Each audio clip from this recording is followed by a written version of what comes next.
8주간 동안 그 만남에 대한 말씀을 드리려고 합니다. 오늘은 특별히 첫 번째 말씀으로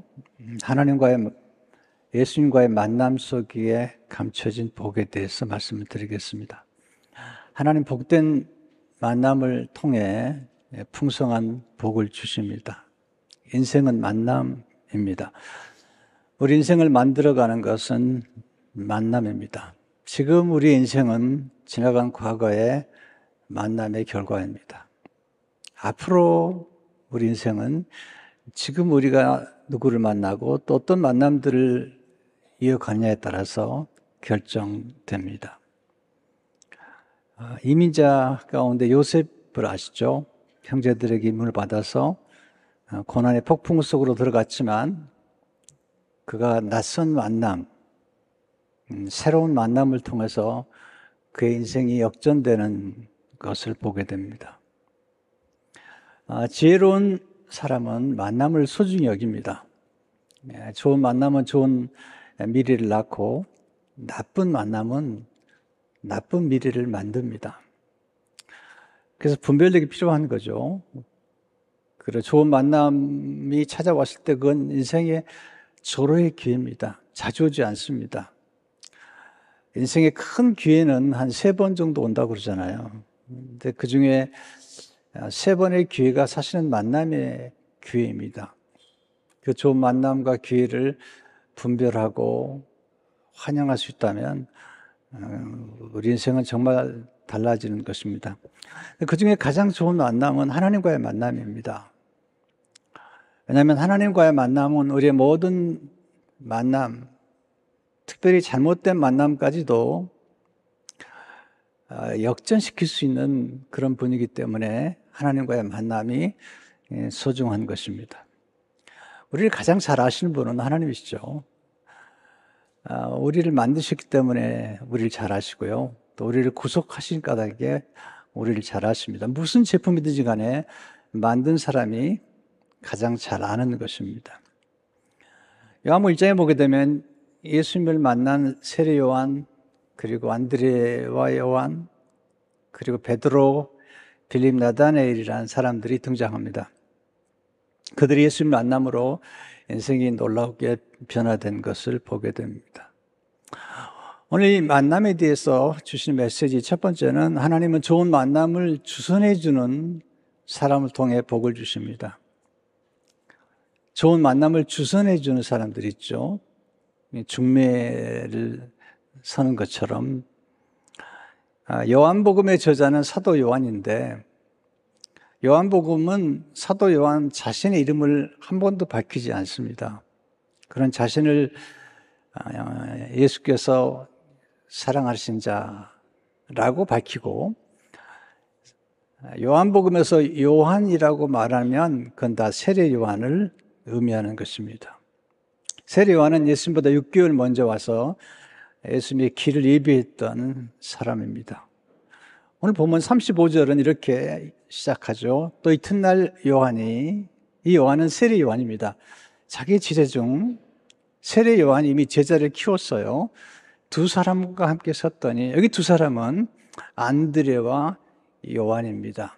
그러니까 요한은 자기 이름을 밝히지 않고 안드레는 이제 이름이 등장을 하게 됩니다. 세례 요한이 자기 제자들 가운데 2사람에게 아마 가장 사랑했던 제자가 아니겠는가 생각이 되죠. 그 제자에게 더 훌륭한 제자가 될 수 있도록 더 훌륭한 스승을 소개하고 있습니다. 그게 이제 요한복음 1장 36절의 말씀이죠. 예수께서 건신을 보고 말하되 보라 하나님의 어린 양이로다. 세례 요한은 정말 훌륭한 사람이죠. 예수님께서 여자가 낳은 사람 가운데 세례 요한보다 훌륭한 사람이 없다. 그 이유는 세례 요한은 질투가 없는 사람이죠. 본인이 키웠던 제자를 더 훌륭한 스승이 오셨다고 그 제자들을 보낼 정도의 훌륭한 스승이죠. 보통 이제 사람을 키우다 보면 그 대부분이 자기가 키운 사람들을 평생 동안 자기 아래에 두고 싶은 그런 유혹이 있습니다. 근데 세례 요한은 그런 스승이 아니라 자기보다 더 훌륭한 스승이 등장했을 때 그 후 더 훌륭한 스승에게 제자들을 보낼 만큼 마음이 넓은 그런 사람이었습니다.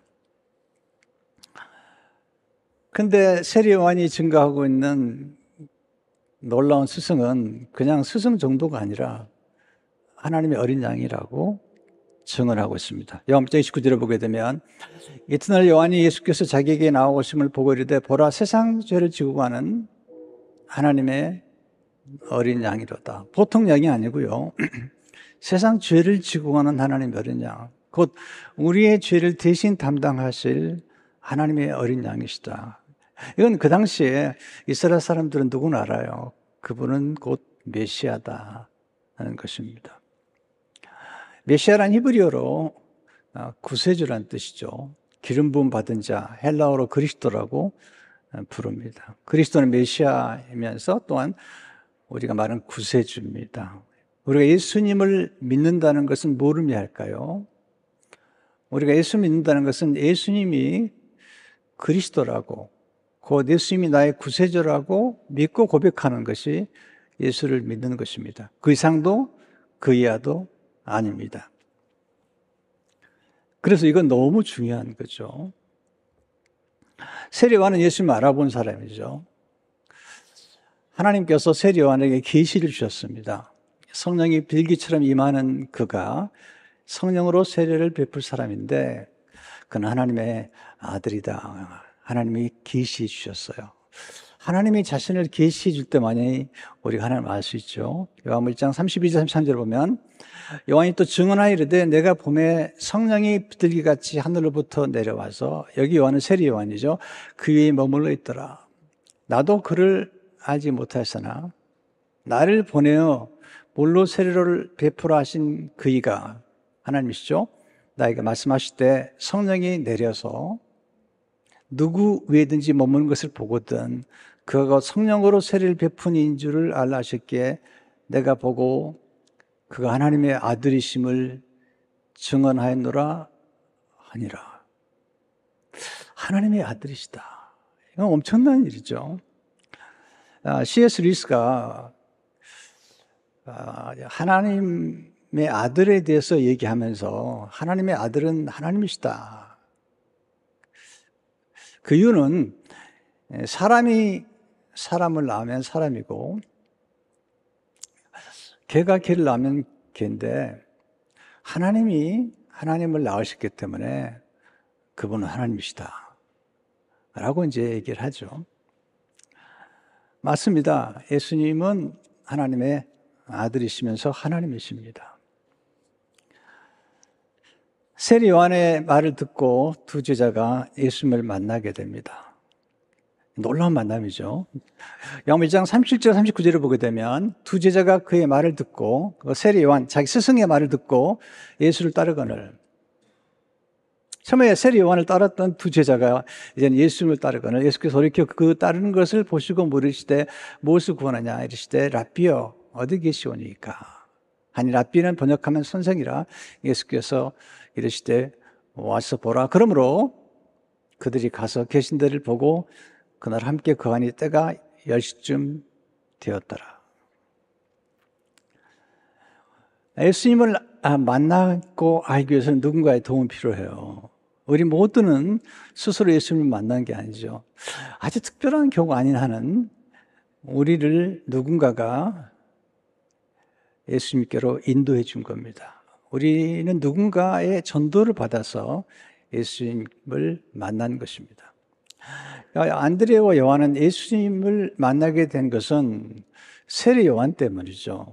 그래서 우리는 우리로 예수를 만나게 해주신 분, 그분을 기억해야죠. 왜냐하면 안드레와 요한은 평생 동안 예수님 만나도록 도와준 세례 요한을 잊지 못했을 것입니다. 가장 놀라운 복은 예수님을 만난 겁니다. 예수님은 생명의 원천이십니다. 그리고 축복의 원천이십니다. 우리 영생을 주시는 분입니다. 우리가 사랑하는 사람에게 줄 수 있는 최상의 선물은 예수님이십니다. 근데 안드레 요한이 예수님 처음 만났을 때 그냥 하나님의 아들이라고 알았던 게 아니에요. 예수님 처음 만났을 때 랍비라고 그러잖아요. 랍비는 번역하면 선생이죠. 예수님께 따라가니까 예수님께서 물어보시죠. 무엇을 구하느냐?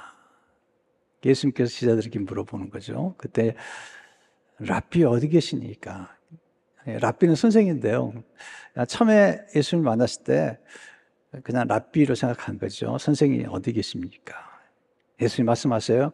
와서 보라. 그때 예수님께 가서 예수님과 함께 시간을 보내면서 예수님을 알게 됩니다. 예수님을 알면서 그들은 예수님이 메시아, 곧 창조주 하나님이신 것을 알게 됩니다. 여기 이제 세례 요한의 두 제자 가운데 하나가 사도 요한인데, 사도 요한이 요한복음을 기록했어요. 그리고 요한복음을 기록하면서 예수님이 누구신가를 증거하는 겁니다. 이제 그 스토리가 요한복음 스토리인데, 요한복음 1장 1절에서 3절을 보게 되면 사도 요한이 증거하죠. 태초에 말씀이 계시니라. 이 말씀이 예수님을 의미해요. 하나님과 함께 계셨으니 이 말씀은 곧 하나님이시니라. 그가 태초에 하나님과 함께 계셨고 만물이 그로 말미암아 지은 바 되었으니 지은 것이 하나도 그가 없이는 된 것이 없느니라. 사도 요한이 예수님을 만났는데 예수님이 곧 하나님이시라는 거죠. 모든 만물이 예수님을 통해서 지은 바 되었다. 이것은 사도 요한 예수를 만나면서 겪은 충격입니다. 충격. 자, 우리는 가끔 어떤 분을 만났을 때 그분이 얼마나 훌륭한 분인지 모른 채 만났다가 나중에 가서야 그분이구나. 그분이 참 훌륭한 분이었구나. 라는 사실을 깨달을 때가 있습니다. 근데 정말 예수님은 그런 분이죠. 우리 처음 예수님 만났을 때 예수님이 누군지는 모르잖아요. 저도 예수님 만나고 영접했지만 예수님이 창조주이신 걸 몰랐어요. 저는 예수 믿고 구원받을 때 예수님이 나의 구세주라는 사실을 알았는데 나중에 알고 보니까 예수님이 천지를 만드신 창조주이신 걸 알고 충격을 받았습니다. 예수 충격을 받은 거죠.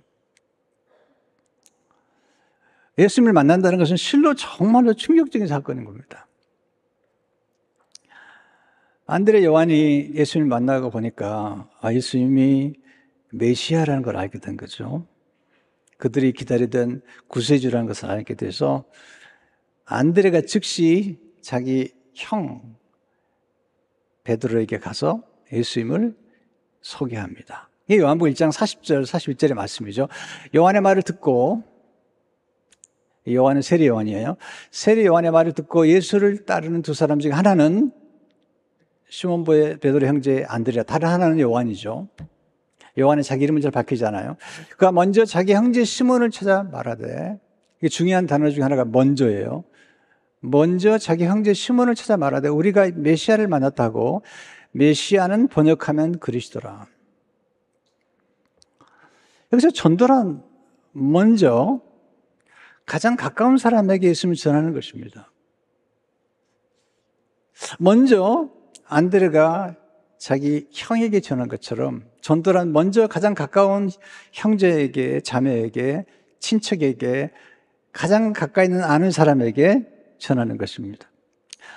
복잡하게 설명하지 않아요. 우리가 메시아를 만났다. 사람들을 만났을 때 제가 구세주를 만났습니다. 제가 예수님을 만났습니다. 우리는 예수를 만났을 뿐만 아니라 예수님과 날마다 대화하는 사람이에요. 예수님과 날마다 교제하는 사람이죠. 빌리람 목사님이 이렇게 집회할 때 한 기자가 물었습니다. 당신은 예수를 만났습니까? 그랬더니 네, 오늘 아침에도 저는 예수를 만났습니다. 예수를 만나서 교제하고 그 예수님께 기도했습니다. 우리 날마다 예수를 만나는 사람들이잖아요. 전도할 때 가장 놀라운 전도는 내가 예수님을 만났습니다. 내가 구세주를 만났습니다. 그래서 안드레가 예수님께 데려가죠. 요한 1장 42절을 보니까 데리고 예수께로 오니 예수께서 보시고 이르시되 내가 요한의 아들 시몬이니 장차 개발하리라 하시니라. 개발을 번역하면 베드로라. 전도한 사람들을 예수님께로 데려오는 것입니다. 우리 같으면 전도한 사람들을 예수님의 몸된 교회, 그리스도의 몸된 교회의 공동체로 데려오는 것입니다. 자, 우리가 예수님을 만나게 되면 예수님과 만나는 동시에 우리는 예수님을 믿는 사람들을 만나게 되죠. 예수님을 믿는 공동체, 그리스도의 몸된 공동체가 교회죠.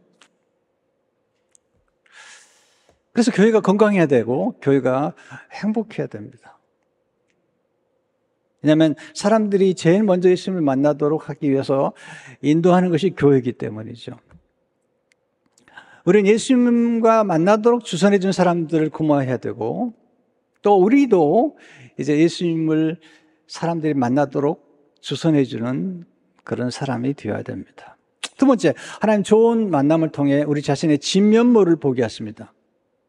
우리 자신이 누군지를 알게 되는 건데요. 우리 스스로가 우리 자신이 누군가를 아느냐? 사실 잘 몰라요. 베드로가 원래 시몬이었는데 예수를 만난 다음에 놀라운 말을 듣게 되죠. 요한 1장 42절을 보면 데리고 예수께로 오니 예수께서 보시고 이르시되 내가 오늘 요한의 아들 시몬이니 장차 개발하리라 하시니라. 개발은 번역하면 베드로라. 시몬의 이름은 들으심이란 뜻이에요. 듣는 자, 들으심. 근데 예수님께서 새로운 이름을 주세요. 내가 장차 개발을 하리라. 개발은 아람어죠. 아람어는 반석. 신약성에 아람어가 좀 나와요. 달리다굼, 에바다. 이건 아람어예요. 개바도 아람어인데 반석의 뜻이고요. 이거 헬라어로는 반석이라는 뜻입니다. 베드로, 반석이다.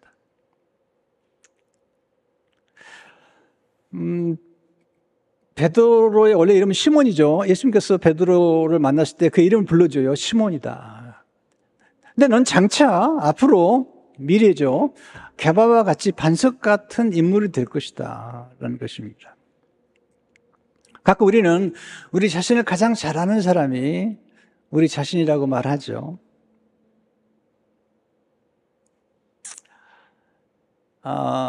그런데 그렇지 않아요. 가끔 우리가 의사 선생님들을 만나면 의사 선생님 말들 잘 듣지 않아요. 그래서 가끔 이런 얘기 하죠. 내 병은 내가 제일 잘 알아요. 그렇지 않아요. 내 병을 내가 잘 안다고요? 그렇지 않아요. 우리 자신의 병이나 우리 자신을 잘 몰라요.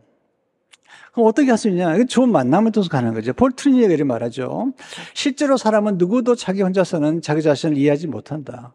다른 사람과 만남으로써 자신이 누구인지를 알게 된다.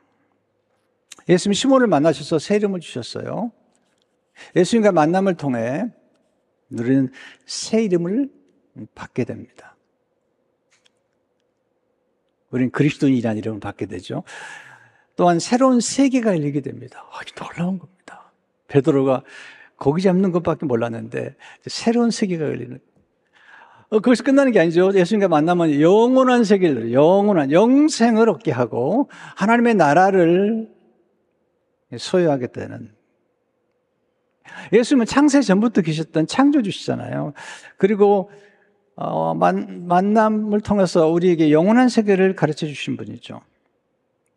사실 우리가 예수를 만난 다음에 정말 복을 많이 받았어요. 이미 복을 받았어요. 우리는 진짜로 이 사실을 알아야 돼요. 오늘 우리가 성경을 암송했잖아요. 성령께서 오시게 되면 하나님이 우리에게 은혜로 주신 것들을 알게 하려 합니다. 우리는 하나님께서 은혜로 주신 것들이 너무 많아요. 그 사실을 에베소 1장 3절에서 5절에 보면 바울이 이렇게 말하고 찬송하리로다 하나님 곧 우리 주 예수 그리스도의 아버지께서 그리스도 안에서 하늘에 속한 모든 신령한 복을 우리에게 주시되 우리에게 모든 신령한 복을 주신 거죠. 모든 신령한 복이에요. 그 창세전에 그리스도 안에서 우리를 택하사 우리를 사랑 안에서 그 앞에 거룩하고 흠이 없게 하시려고 그 기쁘신 뜻대로 우리를 예정하사 예수 그리스도로 말미암아 자기 아들들이 되게 하셨어요. 하나님의 자녀가 되게 하셨어요. 모든 신령한 복, 우리 예수 믿는 사람들은 모든 신령한 복을 받은 사람들이죠. 사실 이 땅에 있는 모든 사는 동안에 물질, 명예, 권세 중요할지 모르지만 이 땅을 떠나게 되면 그 모든 것들은 우리에게 허무한 겁니다. 우리에게 정말 필요한 것은 모든 신령한 복이에요. 신령한 복. 네. 근데 그걸 우리가 이미 받은 사람들이죠. 복음은 하나님의 방문이죠. 하나님 아들 예수님께서 이 땅을 방문하셨어요. 네, 자기 땅에 오매 사람들이 영접하지 않은 거죠. 하나님의 방문이 부흥이에요. 부흥. 우리 생애 가운데 하나님 방문하신다는 것은 대단히 놀라운, 우리 생애 가운데 누군가를 통해서 하나님의 우리를 방문하신 거예요.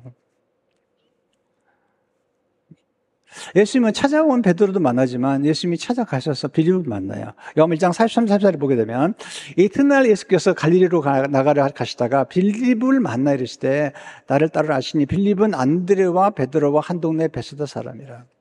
예수님이 또 빌립을 만나시죠. 자, 우리가 누군가를 만난다는 것, 또 만나서 어떤 교제하고 또 친분을 쌓는다는 것은 너무너무 놀라운 거죠. 훌륭한 스승을 만나거나 좋은 친구를 만나거나 좋은 멘토를 만나거나 또 좋은 책을 만나거나 좋은 교회를 만나고 좋은 목회자를 만나는 것, 굉장히 놀라운 일입니다. 정현정 시인은 방문객이란 시에서 이렇게 얘기하지. 앞에 부분만 제가 소개해 드리겠습니다. 사람이 온다는 건 실은 어마어마한 일이다. 그는 그의 과거와 현재와 그리고 그의 미래와 함께 오기 때문이다. 한 사람의 일생이 오기 때문이다. 어마어마한 사건이죠. 누구를 만난다는 것, 누구랑 결혼한다는 것, 특별히 예수님과 만난다는 것은 우리의 과거, 현재와 미래가 함께 예수님과 함께 오는 것입니다.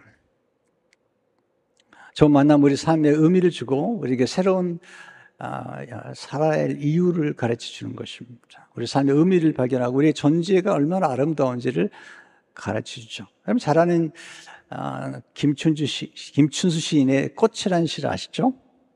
내가 그의 이름을 불러주기 전에는 그는 다만 하나의 몸짓에 지나지 않았다. 내가 그의 이름을 불러주었을 때 그는 나에게로 와서 꽃이 되었다.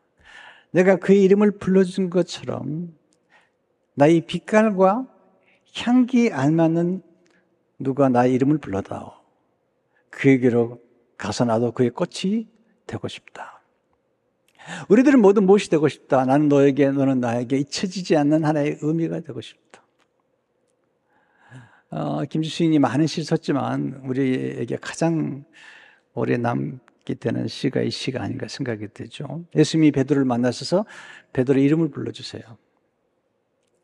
그리고 그의 빛깔과 향기에 맞도록 그를 불러주시면서 그의 사명을 주시고 그의 삶의 의미를 주시고 그의 미래를 열어주시는 것을 보게 됩니다.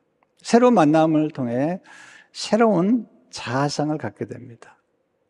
그러니까 사람을 낳는 어부 또는 베드로, 새로운 정체성을 갖게 됩니다. 우리 자신을 정말 아는 길은 예수님밖에 없어요. 예수님 만나면 우리가 정말 누군가를 알게 됐죠.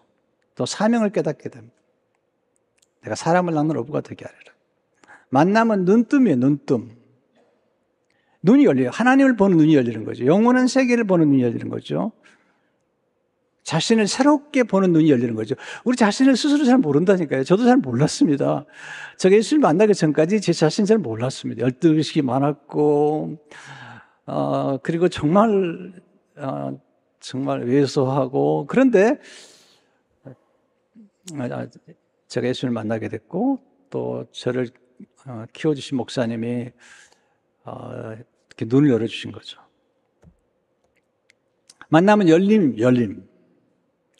만나면 새로운 문을 열어주고 새로운 스토리를 쓰게 만들어주고, 인생의 새로운 스토리가, 그러니까 베드로의 생각 가운데 새로운 스토리가 전개가 되는 거죠. 자, 우리가 누군가를 새롭게 만났을 때 그 만남을 통해서 우리는 새로운 인생이 전개가 되는 것을 보게 됩니다. 세 번째, 좋은 만남을 갖기 위해서는 과거를 떠날 줄 알아야 합니다.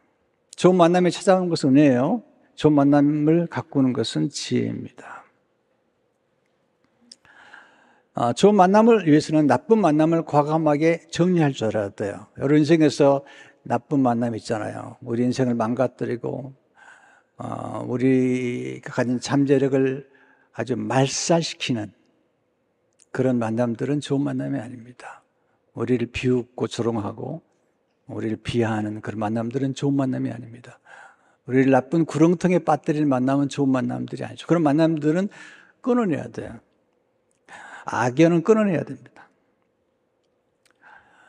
나쁜 만남을 과감히 끊어내거나 지나간 과거를 과감하게 정리할 수 있어야만이 새로운 문이 열리는 거죠. 마태복음 4장 보면 예수님께서 베드로와 안드레를 만날 때 놀라운 일이 전개되죠. 갈릴리 해변에 다니시다가 두 형제 곧 베드로를 하는 시몬과 그 형제 안드레가 바다에 그물 던지는 것을 보시니 그들은 어부라 말씀하시되 나를 따라오너라 내가 너를 사람을 낚는 어부가 되게 하리라 하시니 그들이 곧 그물을 버려두고 예수를 따르니 버려둔 거죠. 그물을 따르니라. 이 버렸다는 것은 그들의 과거의 정체성, 이제 어부라는 정체성을 버리고 예수님의 제자라는 새로운 정체성을 갖게 된 거고요. 그물을 버려두었다는 것은 이제는 그들이 새로운 인생에서 사람을 낚는 어부가 되겠다는 그런 결정을 한 것입니다. 새로운 인생을 열어가려면 지나간 과거를 좀 정리할 줄 알아야 됩니다. 마크 베터슨은 이렇게 말합니다. 당시 인생의 새로운 장을 열려면 이전 장을 끝내야 한다. 그래야 페이지를 넘겨서 새로운 문장을 시작할 수 있다. 새로운 문장은 새로운 문단의 시작이 되고 새로운 문단은 새로운 장의 시작이 된다. 무엇보다도 적용되지만 인생에도 적용된다. 끝맺음을 잘하는 사람이 지혜로운 겁니다. 실패했습니까? 실패자가 된 거 아니에요. 그냥 실패했다고 인정하세요. 매듭을 치라고요. 파산할 수 있어요. 사업하다가 파산한 사람들이 한둘입니까? 네. 그러나 새롭게 시작하면 되는 거잖아요. 헨리 클라우드는 이렇게 말합니다. 좋든 싫든 끝맺음은 삶의 일부다. 잘 될 때나 제대로 못할 때나 그것은 삶과 엮여 있다. 좀 더 나은 내일, 새로운 수준 또는 다음 단계로 나아가기 위해서는 반드시 무언가가 끝나야만 하는 것이다. 삶에는 반드시 단계와 주기가 존재한다. 새로운 것이 시작되기 위해서는 언제나 오래된 것이 끝나야 한다. 끝맺음을 잘하기 위해서는 분별력이 필요하죠. 지금 내가 어떤 인생의 주기인지. 자, 초등학생은 중학교에 들어가려면 초등학교 선생님을 떠나야 돼요. 물론 초등학교 선생님을 사랑해야 되겠죠. 중학교에서 고등학교, 고등학교 대학교 갈 때, 그리고 대학교를 떠나게 되면 스승을 사랑해야 되지만 우리 인생의 스승도 멘토도 바뀔 수 있습니다. 또 바뀌어야 됩니다. 물론 평생 동안 우리는 우리를 인도해 줄 멘토가 있고 또 감사해야 되겠지만 우리 인생의 멘토는 바뀔 수 있는 거고요. 또 스승도 바뀔 수 있는 것입니다. 유통기한이라는 게 있는 거예요. 또 인생의 시즌스, 우리 인생의 각 계절에서 새로운 만남, 새로운 선택, 새로운 선교지, 새로운 선교사님, 얼마든지 새로운 변화를 추구할 수 있는 거 아니겠어요? 때로는 새로운 교회, 또 새로운 목회자. 여러분에게 새로운 교회로 가라는 얘기 아닙니다. 제발 부탁드립니다. 네. 그러나 우리가 지금 새로운 시대에 와 있다면 새로운 시대를 향해서 마음을 열어야 되겠죠. 예수님께서 오심으로 복음 시대, 은혜 시대, 성령 시대가 왔잖아요. 예수님 과감하게 새로운 시대를 열었잖아요. 우리는 과거를 기억하고 과거의 은혜에 대한 감사를 해야 되지만 우리는 새로운 문을 여시는, 새로운 장을 여시는 하나님의 놀라운 계획을 또 알아야 되겠죠. 이사야 40장 18절 19절 이러면 너희는 이전 일을 기억하지 말며 옛날 일을 생각하지 말라. 보라 내가 새 일을 행하려니 이제 나타날 것이라. 너희가 그것을 알지 못하느냐? 반드시 내가 광야의 길을 사막에 강을 내리니. 세 번째, 예수님 깊이 알아갈 때 좋은 만남은 더욱 복된 만남으로 발전합니다.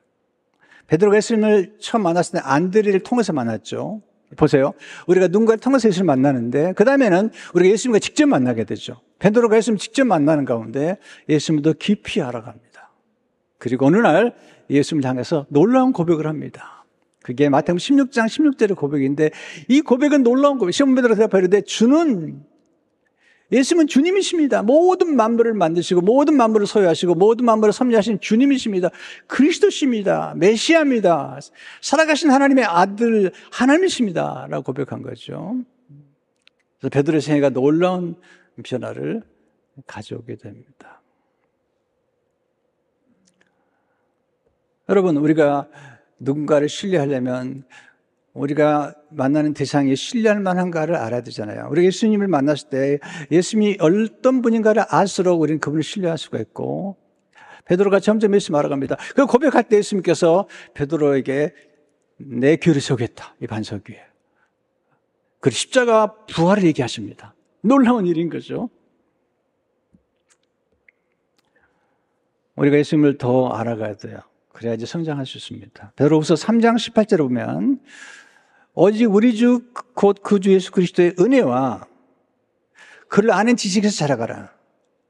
영광 이제와 영원한 날까지 그에게 있을지어다. 자, 우리가 좋은 만남을 가진 것은 그리스도 은혜예요. 그리고 우리가 살아가는 모든 그리스도 은혜죠. 그런데 예수님 아는 지식에서 점점 자라갑니다. 예수님 믿는 데서 끝나면 안 되죠. 예수님을 점점 친밀하게 알아가는 게 필요한 것입니다. 결론을 맺겠습니다. 하나님 예비하신 좋은 만남을 위해 기도하십시오.